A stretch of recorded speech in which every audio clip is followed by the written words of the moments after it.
Hi everyone, it's Nancy here, back with another process video for you.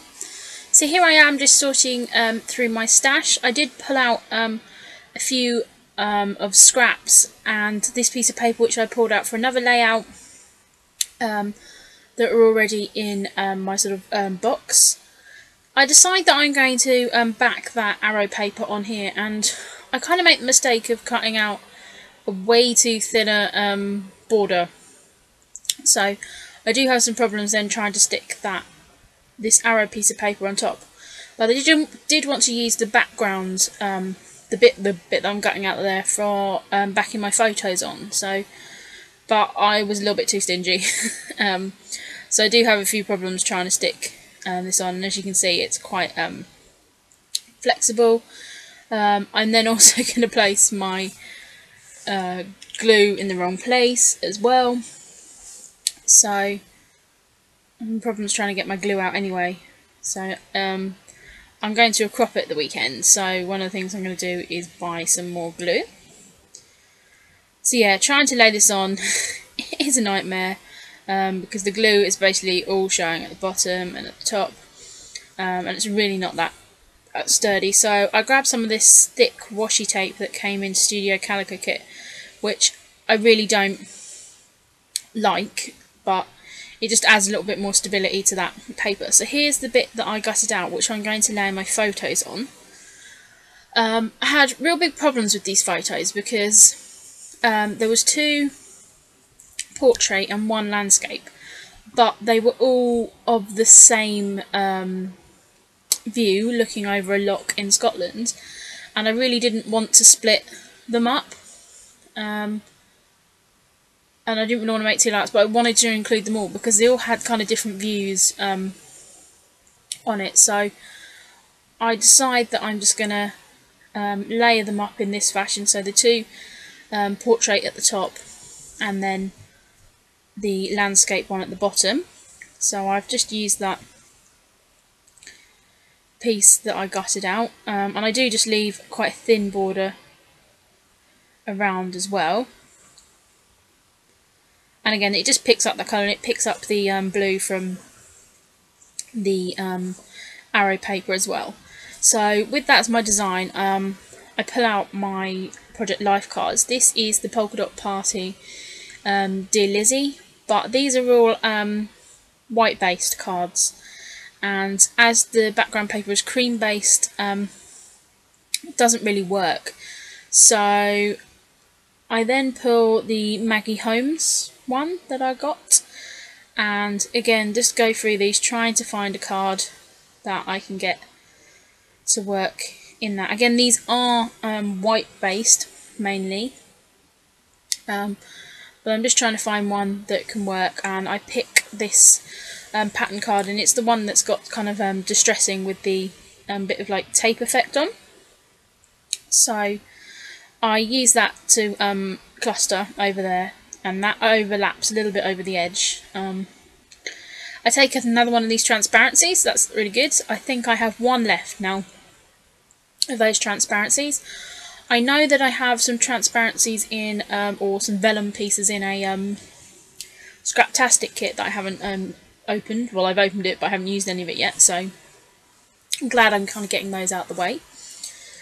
So here I am just adding the seafoam and chartreuse, and I believe the grey, my Route 66 ink as well. I do add some to that very top cluster, even though that's not going to show. So, and again, the paper does warp a bit, and so it's got that tape on the back as well, trying to keep it straight. So again, I just add it on the diagonal there to help with the flow. And I actually decide when placing that I'm actually going to cover most of that up anyway. So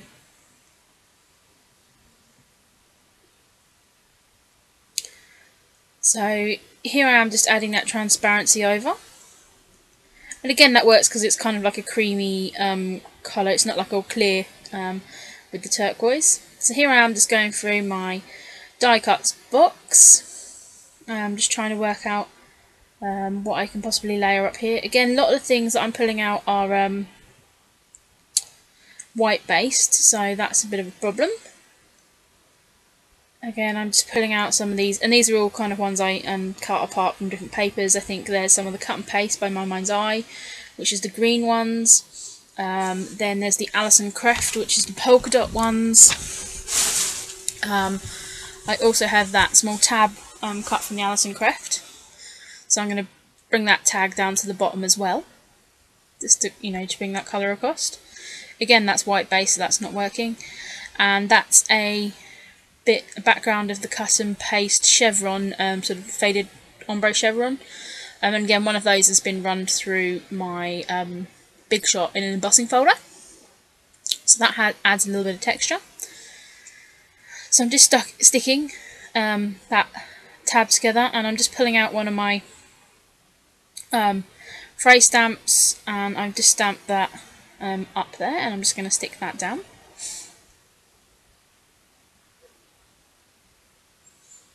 You can see sort of the background of what paper that was. So again, I'm adding an Alison Krefft tag that I've cut out, and then this is one of the bits from the cut and paste. And again, I just wanted to add some mist over that, just to kind of blend it in with the background. These are some pieces from, again, this was from a Studio Calico kit that I got. I think it's my last Studio Calico kit when I was subscribing. It's the Simple Stories Urban Traveller bits, and I did want to use more of it, but the colours didn't really work. I pulled off that arrow, but it's too grey, so I ended up pulling off two of the sort of turquoise elements of it there. But I can't get any of the other bits to work, and it's all kind of fallen out, so I really need to find another home for that. I've seen quite a few people who keep their die cuts in little plastic bags, so I might look at doing that with some of my packs, like that. Just take it out so it's still sticky in the background. Here I am just going through my die cuts, looking for all the different bags. I pull out these two cameras. I think they may be Maya Rode. I might be completely mistaken, but they came in a Scraptastic kit. They are transparency and white, so I do just add that onto a bit of the turquoise paper that I've used to mat the background in, and also the photos. I'll just add a little bit of glue onto where the white is, and then use my scissors to cut around that.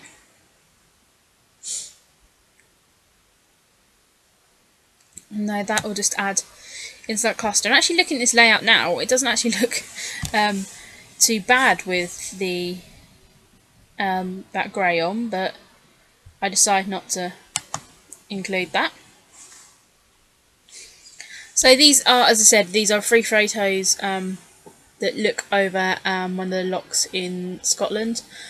I can't actually remember the name of the loch, so I'm going to have to ask my aunt, who I went with, actually what the name of the loch is. I did do a journal when I was on this holiday. I don't think I've mentioned it in any of these videos, but in my caravan last year, because all the sort of shelves and everything, storage is built in, one of my shelves actually backs onto where my shower cubicle is in another part of the caravan, and this happens to be the shelving unit where I keep all my scrapbook albums, and I had a leak, and it had slowly been leaking, they reckon for about 4 months, and I didn't notice this till I went to pull out one of my scrapbook albums, and it was soaking wet. I then moved my freezer, which I actually had in that corner as well, and the carpet was soaking. I lost 5 albums, the actual albums, because most are the layouts were all in plastic page protectors.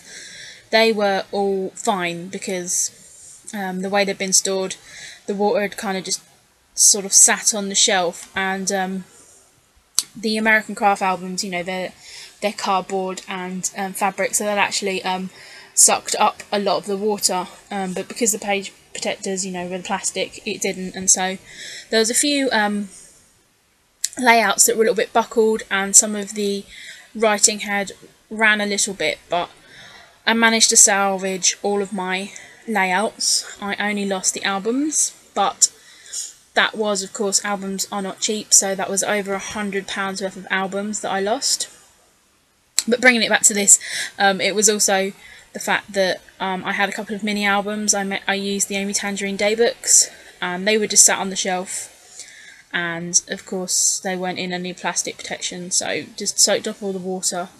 I have tried to dry the album out.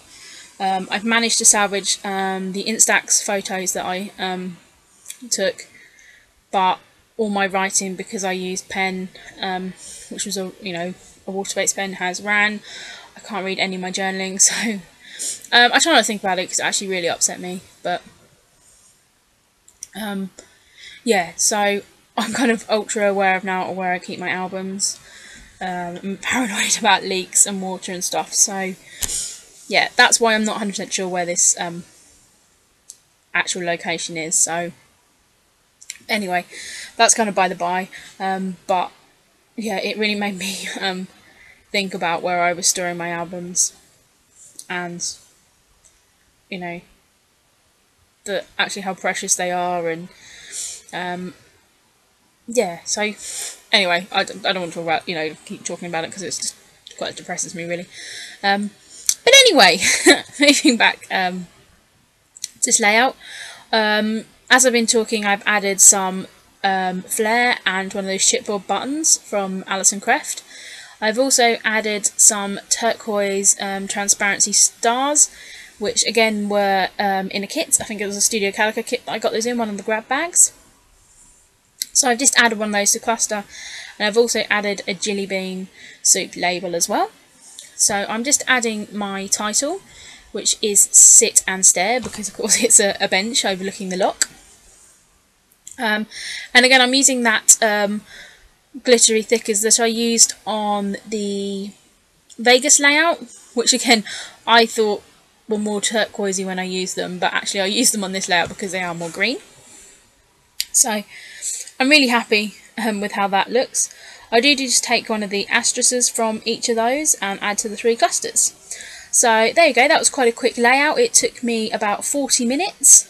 And I'm really happy with how it turned out, because it's got those photos, which are a little bit of a strange combination, but it is quite a simple layout. So thank you very much for watching. I will just put some still images at the end so you can see some of the details. And yeah, that's it. I'll be back with some more layouts later this week. Cheers. Thank you very much for watching. Bye.